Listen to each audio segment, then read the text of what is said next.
Hello, good morning बेटा। अभी हम लोग ट्वेल्थ क्लास केमिस्ट्री पढ़ रहे हैं। चैप्टर आपका है फिफ्थ, सरफेस केमिस्ट्री।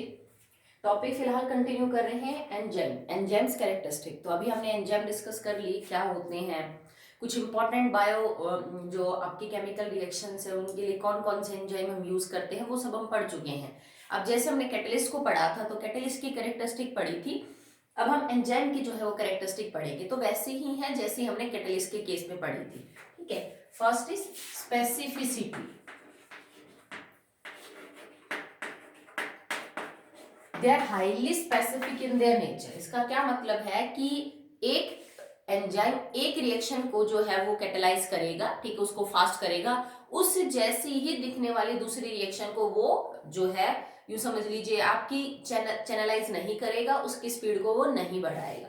जैसे फॉर एग्जांपल हमने एक रिएक्शन करी थी यूरिया का, जब हम हाइड्रोलिसिस करेंगे in the presence of enzyme urease तो अमोनिया और कार्बन डाइऑक्साइड बाहर निकलेगा। मतलब यूरिया को तोड़ने की जो रिएक्शन है उसमें अपने एंजाइम यूरिएज यूज किया था। अब मान लीजिए कि आपको यूरिया की जगह यूरिया का आपको डेरिवेटिव ले लीजिए, जो दो हाइड्रोजन है ना, दो में से एक हाइड्रोजन को हटा के हम एक मिथाइल ग्रुप लगा देते हैं। ठीक है, तो अब आपका कंपाउंड ये बन गया CH3, एक NH बन गया, CO NH2। अब इसका नाम हो जाएगा it is an methyl urea. ठीक है भाई, यूरिया तो है ही, पर यूरिया के एक नाइट्रोजन के ऊपर क्या लगाया, मिथाइल। तो ऑब्वियस सी बात है हाइड्रोजन को रिप्लेस करके हमने क्या लगाया होगा, मिथाइल ग्रुप लगाया होगा। अब दिखने को दोनों एक जैसे कंपाउंड है भाई, ये जो कंपाउंड है ये इसका डेरिवेटिव है। ठीक है, तो ऐसी ही रिएक्शन अगर हम इसकी भी करके देखें तो वो भी यूरिया जो है वो उसको चैनलाइज कर सकता है। तो हमने यहाँ पे लिखा वाटर और लिख दिया यूरियस। तो ऐसी कोई रिएक्शन नहीं हो, ठीक है, एक जैसी दिखने वाली रिएक्शन है, बट इसके अंदर जो आपका सेम टाइप ऑफ एंजाइम काम नहीं करेगा। ये सिर्फ यूरिया को ही हाइड्रोलाइज करवा सकता है, उसी को तोड़ सकता है अमोनिया और कार्बन डाइऑक्साइड में। ये एन मिथाइल यूरिया को नहीं हाइड्रोलाइज करेगा। ठीक है, और एग्जांपल किए थे हमने, जैसे सुक्रोज का हमने हाइड्रोलिसिस किया, माल्टोज का हाइड्रोलिसिस किया था, हमने लैक्टोज का हाइड्रोलिसिस किया था, और इन तीनों कंपाउंड्स का जो फॉर्मूला है दैट इज C12H22O11। मैंने आपको तब भी बताया था कि सुक्रोज, माल्टोज और लैक्टोज इन तीनों का जो मॉलिक्यूलर फॉर्मूला होता है इट इज C12H22O11।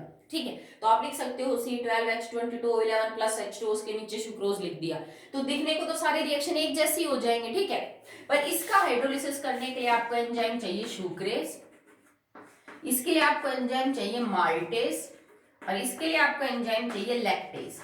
और इनके प्रोडक्ट भी अलग अलग मिलेंगे, इसमें एक ग्लूकोज एक फ्रक्टोज, माल्टोज में 2 ग्लूकोज, और लैक्टोज में एक ग्लूकोज और एक गैलेक्टोज। ठीक है, तो देखो सेम टाइप ऑफ रिएक्शन लग रही है आपको, बट एक्चुअली में उनके लिए एंजाइम जो है वो अलग अलग है। तो enzymes are highly specific in the nature, और आप किसी भी रिएक्शन के लिए कोई भी जो एंजाइम है वो यूज नहीं कर सकते, बिल्कुल वैसे ही जैसे आप किसी भी रिएक्शन के लिए कोई भी कैटलिस्ट यूज नहीं कर सकते। Okay, so this is the first characteristic of enzymes. Now the second one is efficiency, या आप एक्टिविटी बोल दीजिए। जो कैटलिस्ट के केस में हमने इस टर्म को बोला था एक्टिविटी, ठीक है, यहां आप बोल दीजिए एक्टिविटी और एफिशिएंसी। अब एफिशिएंसी से इनका क्या मतलब है बेटा, द कैपेबिलिटी, ठीक है, या the capacity of the substance of the enzyme to increase the speed of reaction. जो बायोकेमिकल रिएक्शन है उसकी स्पीड को बहुत ज्यादा टाइम्स बढ़ा देना, ये किसी भी एंजाइम की क्या होती है, एफिशिएंसी होती है। और कैटलिस्ट के लिए हमने देखा था कि it can increase the speed of reaction up to 10⁻10 times. Catalyst 10 की पावर 10 टाइम्स ज्यादा स्पीड बढ़ा सकता है किसी रिएक्शन की, जबकि जो एंजाइम है वो रिएक्शन की स्पीड को 10⁻20 टाइम्स बढ़ा सकते हैं। ठीक है, किसी नॉर्मल से दिखने वाली रिएक्शन को जो बिना एंजाइम के मान लीजिए आपकी 10 साल में जाके पूरी होगी, एंजाइम उसको उससे 10⁻20 टाइम्स कम में क्या कर सकता है बेटा, कंप्लीट करवा सकता है। ये बहुत ही फास्ट होते हैं। ठीक है, मैंने आपको शुरू में भी कहा था कि अगर आपको एक टाइम का खाना पचाने में भी आपको 50 साल लगेंगे अगर एंजाइम नहीं है तुम्हारी बॉडी में तो। ठीक है, और एंजाइम है इसी वजह से वो चीज आप 50 साल की चीज को 6 घंटे में जो है वो कवर कर लेते हैं। So they are very very fast at their work. ठीक है, और इनका जो मेन मकसद है या फिर इनका पीछे जो मेन रीजन है how they will work, that is depend upon is that they work on the same principle. ये भी जो है वो रिएक्शन की एक्टिवेशन एनर्जी को ही लोअर डाउन करके उसकी स्पीड को इतना ज्यादा गुना जो है वो इंक्रीज करते हैं। ये स्ट्रॉन्ग से स्ट्रॉन्ग बॉन्ड को हाइड्रोलाइज कर सकते हैं, ठीक है। मतलब नॉर्मली जो बॉन्ड आप लैब में तोड़ने की कोशिश करोगे तो उसको बहुत ज्यादा अमाउंट ऑफ एनर्जी रिक्वायर्ड होगी, आपको कंडीशंस भी बहुत ज्यादा स्पेसिफाई करनी पड़ेंगी।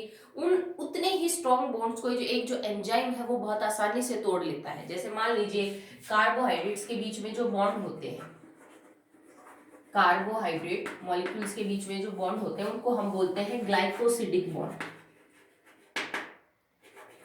ठीक है। प्रोटीन्स के बीच में जो बॉन्ड होते हैं, ठीक है, प्रोटीन्स के बीच में जो बॉन्ड होंगे that are peptide bonds, peptide बोल दो या अमाइड बॉन्ड होते हैं।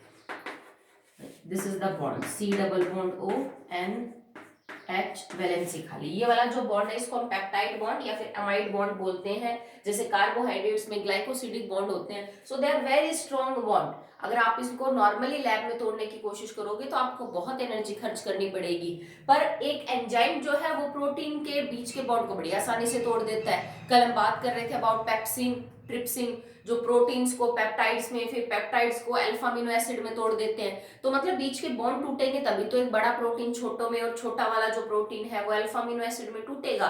तो एंजाइम्स में इतनी पावर होती है कि वो स्ट्रॉन्ग से स्ट्रॉन्ग जो बॉन्ड को है वो बहुत इजीली हाइड्रोलाइज कर देते हैं, वो तोड़ देते हैं। नॉर्मल कंडीशन में विदाउट एंजाइम्स उसी बॉन्ड को तोड़ने में आपको बहुत ज्यादा मेहनत करनी पड़ेगी, ठीक है। So there third characteristic is quantity. जैसे कैटलिस्ट के अंदर आपको बहुत थोड़ा अमाउंट चाहिए था बेटा किसी भी रिएक्शन को स्पीड अप करने के लिए, बहुत ज्यादा अमाउंट नहीं चाहिए होता है क्योंकि लास्ट में वो खुद रीजनरेट हो जाते हैं। एक बार डाल दीजिए, मान लीजिए उसने 50 मॉलिक्यूल को कैटलाइज कर दिया, फिर वो रीजनरेट हो गया, फिर उसने 50 को कर दिया, फिर रीजनरेट हो गया। तो थोड़ा जो अमाउंट है वही काफी होता है, कैटलिस्ट का हो या फिर एंजाइम का हो। और इनमें इतनी ज्यादा एफिशिएंसी होती है कि ये अपने वेट से मिलियन टाइम्स ज्यादा मॉलिक्यूल जो है उनकी रिएक्शन को क्या कर सकते हैं, स्पीड अप कर सकते हैं। जैसे फॉर एग्जांपल एक रिएक्शन है H2CO3, कार्बोनिक एसिड टूट रहा है इनटू H2O एंड CO। अब कार्बोनिक एसिड टूटेगा H2 और CO2 में हमारी बॉडी में, तो एंजाइम चाहिएगा कार्बोनिक एनहाइड्रेज। जबकि अगर H2 और CO2 जुड़ के कार्बोनिक एसिड बना रहे हैं तो आपको एंजाइम चाहिए होगा कार्बोनिक हाइड्रेज, ठीक है। ये एक रिवर्सिबल रिएक्शन है जो हमारी बॉडी के अंदर होती रहती है, ठीक है। और इस रिएक्शन से हम इसमें क्वांटिटी से क्या समझाना चाहते हैं कि यहाँ पे जो कार्बोनिक एनहाइड्रेज का आपने एंजाइम ले रखा है इसमें इतनी ज्यादा पावर है कि इसका एक ही मॉलिक्यूल मिलियंस ऑफ H2CO3 के मॉलिक्यूल्स को तोड़ सकता है। The single molecule of carbonic anhydrase is capable of breaking millions of H2CO3। तो अगर एक ही मॉलिक्यूल काफी है इसके मिलियंस को तोड़ने के लिए, तो हमें बहुत ज्यादा क्वांटिटी की जरूरत नहीं है, चाहे एंजाइम हो चाहे कैटलिस्ट हो। और वो जो एक मॉलिक्यूल भी तुम खर्च कर रहे हो फाइनली क्या हो जाएगा बेटा, रीजनरेट हो जाएगा, ठीक है। One single molecule is enough for I think like 36 million जो मॉलिक्यूल्स है कार्बोनिक एसिड उनको तोड़ सकता है इसका सिर्फ एक मॉलिक्यूल, और फाइनली उसको भी जाके क्या हो जाना है बेटा, आगे रीजनरेट हो जाना है, ठीक है। तो ये मिलियन टाइम्स होता है इनका रेट, ठीक है। ये बहुत ही ज्यादा तो अपने से मॉलिक्यूल की रिएक्शन को स्पीड अप कर सकते हैं। दूसरा, इनकी रिकवरी रेट भी बहुत ज्यादा होती है, ये मिनट्स के अंदर अपना 1 मिलियन टाइम्स जो है वो क्या कर लेते हैं, रिकवर कर लेते हैं। मतलब एक मिनट में ये मिलियन बार उस रिएक्शन को फास्ट करके दोबारा से क्या हो जाएंगे, रीजनरेट हो सकते हैं, ठीक है। नेक्स्ट है इसके अंदर ऑप्टिमम टेम्परेचर एंड प्रेशर। अब देखो बेटा एंजाइम्स के लिए ना ये चीज बहुत नेसेसरी है कि अगर आप उनको प्रॉपरली वर्क करवाना चाहते हो तो टेम्परेचर और जो पीएच है दैट शुड बी प्रॉपर, ठीक है। पीएच एंड टेम्परेचर, तो हमारी बॉडी का टेम्परेचर क्या है नॉर्मल 37 डिग्री सेल्सियस, और ये अच्छे काम करते हैं एट द पीएच रेंज 7.4। मैं बात करी ऑप्टिमम की, ऐसा नहीं है कि कोई भी एंजाइम 7.4 से ऊपर नहीं करेगा या इससे नीचे नहीं करेगा, या उससे थोड़े कम या थोड़े ज्यादा टेम्परेचर पे काम नहीं करेगा, करेगा। पर ये ऑप्टिमम, ऑप्टिमम का मतलब यहाँ पे ये अपनी मैक्सिमम जो एफिशिएंसी है, मैक्सिमम जो कैपेसिटी है काम करने की, रिएक्शन को फास्ट करने की, उसको ये दिखा सकते हैं, ठीक है। नहीं तो करने को तो इससे कम पीएच के ऊपर भी हमारे कई एंजाइम्स काम करते हैं, जैसे डाइजेशन ऑफ फूड है। अब डाइजेशन ऑफ फूड के अंदर हमारा जो गैस्ट्रिक ग्लैंड है दैट सीक्रेट्स HCl, और ये जरूरी है, तुमने पढ़ा भी है 10th के अंदर इसको, ठीक है। HCl सीक्रेट करेगा तो जो पेट का पीएच होगा दैट विल बी एसिडिक, वो 7.4 तो नहीं होगा, तो वहां पे वो जरूरी है मेंटेन करना, ताकि प्रोटीन का डाइजेशन होने के लिए जो एंजाइम है वो उसी पीएच पे काम करते हैं, वो एक्टिव हो सके, पेप्सिन, रेनिन, ट्रिप्सिन जो है, ठीक है, और फिर डाइजेशन ऑफ फूड हो सके। तो ये ऑप्टिमम रेंज है, इससे नीचे भी एंजाइम काम करते हैं, इससे ऊपर भी, पर ये वो है जिसपे वो अपनी मैक्सिमम एक्टिविटी जो है वो दिखा सकते हैं। ज्यादा हाई टेम्परेचर करोगे, ज्यादा लो टेम्परेचर करोगे तो फिर उनकी एक्टिविटी धीरे धीरे क्या हो जाती है, कम। एफिशिएंसी, काम करने का जो कैपेसिटी है वो धीरे धीरे उनकी क्या होती चली जाती है बेटा, कम होती चली जाती है, ठीक है। नेक्स्ट देखिए एंजाइम एक्टिवेटर्स। अब एंजाइम एक्टिवेटर्स क्या होते हैं, जैसे कैटलिस्ट के अंदर होते हैं ना promoter and catalytic poison, same enzyme में भी होते हैं, ठीक है। कुछ सब्सटेंस जो अगर एंजाइम के साथ मौजूद हो तो एंजाइम की एक्टिविटी को पहले से भी कई गुना जो है वो ज्यादा क्या कर दे बेटा, इंक्रीज कर दे। Some substances when present with the enzyme can increase the efficiency of enzyme many times, उनको हम बोलेंगे एंजाइम एक्टिवेटर्स, ओके। ये कोई इनऑर्गेनिक सब्सटेंस हो सकते हैं, देखो जैसे एंजाइम बना हुआ है प्रोटीन पार्ट का, एंजाइम्स आर ग्लोबुलर प्रोटीन, ठीक है, तो कई बार एंजाइम के साथ प्रोटीन के अलावा कुछ नॉन प्रोटीन हिस्सा जुड़ जाता है, वो कोई मेटल आयन भी हो सकती है, जिनको हम बोल देते हैं एंजाइम एक्टिवेटर्स। और इनके प्रेजेंट होने के साथ एंजाइम का काम करने का जो स्पीड है वो पहले से भी ज्यादा क्या है, बढ़ जाती है। ये एंजाइम एक्टिवेटर्स क्या हो सकते हैं, just like Na positive, K positive, calcium 2 positive etcetera. इसका एक एग्जांपल है जो अमाइलेज एंजाइम है, जो कि हमारे स्लाइवा में पाया जाता है, जिसका काम है डाइजेशन ऑफ स्टार्च।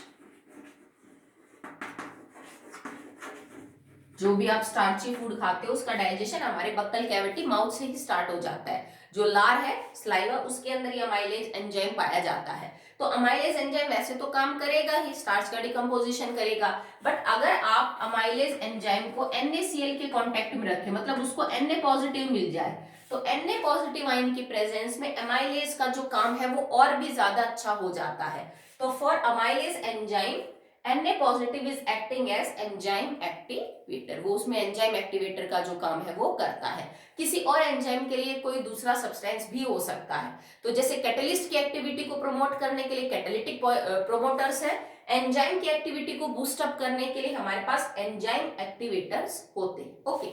इसी तरह से होता है एंजाइम पॉइजन्स, या इनहिबिटर बोल दीजिए आपको, एंजाइम इनहिबिटर्स। अब ये क्या होते हैं बेटा, ये कुछ ऐसे सब्सटेंस होते हैं जो मान लीजिए अगर किसी एंजाइम के कांटेक्ट में आ गए तो उस एंजाइम की एक्टिविटी को ब्लॉक कर देंगे, उसको क्या कर देंगे बेटा, और धीमा कर देंगे। वो जो काम कर रहा था किसी रिएक्शन को स्पीड अप करने का, वो काम अब जो है वो उतनी अच्छी तरीके से नहीं कर पाएगा। तो ये यूं समझ लीजिए कि ये इनकी साइट को ब्लॉक करने का काम करते हैं, ठीक है, कि जहां पे एंजाइम काम कर रहा था उन साइट्स को आके ये ब्लॉक कर देंगे, और फिर उसके बाद एंजाइम अपना काम जो है वो प्रॉपरली नहीं कर पाएगा, ठीक है। These are the characteristics of the enzyme.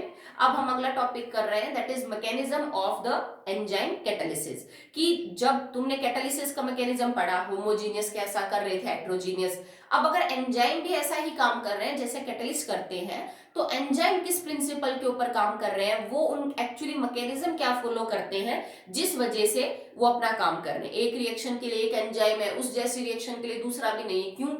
क्यों हमने एन मिथाइल यूरिया का हाइड्रोलिसिस नहीं करवा पाए हम बाय यूरिएस, जबकि यूरिया का कर रहा था, तो अब उसका रीजन मिलेगा हमें by mechanism of enzyme catalysis.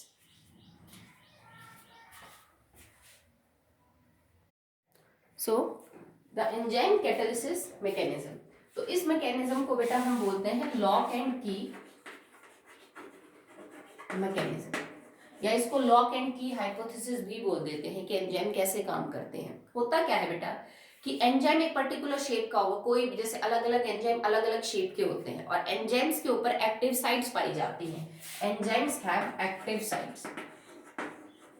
Active sites वो साइट है जिसपे जाके रिएक्टेंट पकड़ा जाएगा, ठीक है। जैसे कैटलिस्ट के पास नहीं था कि कैटलिस्ट जो है वो एड्सॉर्ब कर रहा था, रिएक्टेंट को, उसके पास फ्री वैलेंसी थी। तो वो जो फ्री वैलेंसी है वो एंजाइम के केस में हमने एक्टिव साइट का नाम दिया है।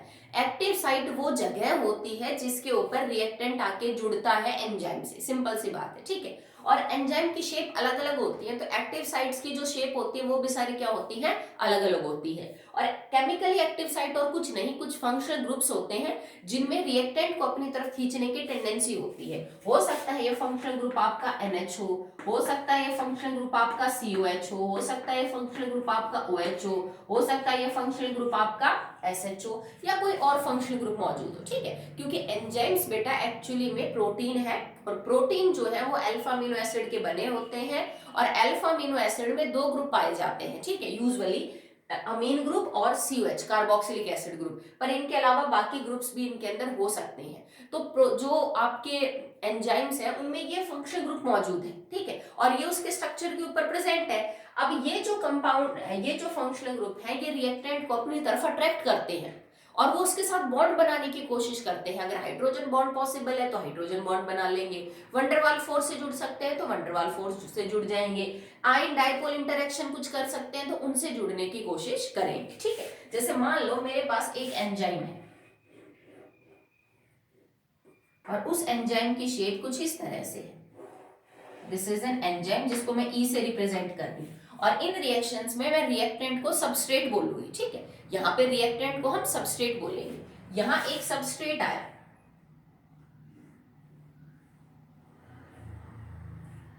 ठीक है, दिस इज सबस्ट्रेट जो एक्चुअली में आपका रिएक्टेंट। अब देखो एंजाइम की ये एक्टिव साइट है, this is the active site of the enzyme जिसकी शेप आपको नजर आ रही है, ठीक है। जिस हिसाब की एंजाइम की एक्टिव शेप होती है उसी हिसाब का जो सबस्ट्रेट है उसके अंदर फिट होता है। अब इस शेप के अंदर आप इसी को फिट कर सकते हो, इस शेप के अंदर अगर आपसे कोई ये कहे बेटा इसको फिट कर दो, तो आप इस सबस्ट्रेट को तो फिट नहीं कर सकते। आपसे कोई कहे बेटा इस सबस्ट्रेट को फिट कर दो, तो नहीं। तभी तो हमने बोला ना लॉक एंड की, मतलब जैसे हर ताले के लिए एक चाबी होती है, हर एंजाइम की एक्टिव साइट की जो शेप है वो फिक्स है, और उसके अंदर खाली सबस्ट्रेट किसी पर्टिकुलर शेप का ही फिट हो सकता है, कोई भी फिट नहीं हो सकता। अगर ये सब इसको अप्रोच करेंगे तो ये इसमें ढंग से पैक नहीं हो पाएंगे।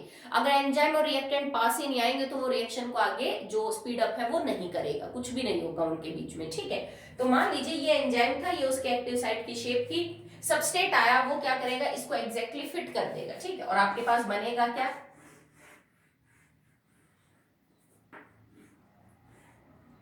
और इसके अंदर मान लीजिए आपका जो सबस्ट्रेट है दैट इज एग्जैक्टली फिट, वो यहाँ पे फिट हो गया और इसने एंजाइम सबस्ट्रेट कॉम्प्लेक्स बना लिया, ठीक है। जैसे कि एड्सॉर्प्शन हो रहा था, कैटलिस्ट एड्सॉर्ब कर रहा था रिएक्टेंट को और वो इंटरमीडिएट बन रहा था कैटलिस्ट का और किसका, एड्सॉर्बेट का, ठीक है। यहाँ पे ऐसे ही E और S आपस में आएंगे और ये ES बना लेंगे, that is enzyme substrate complex.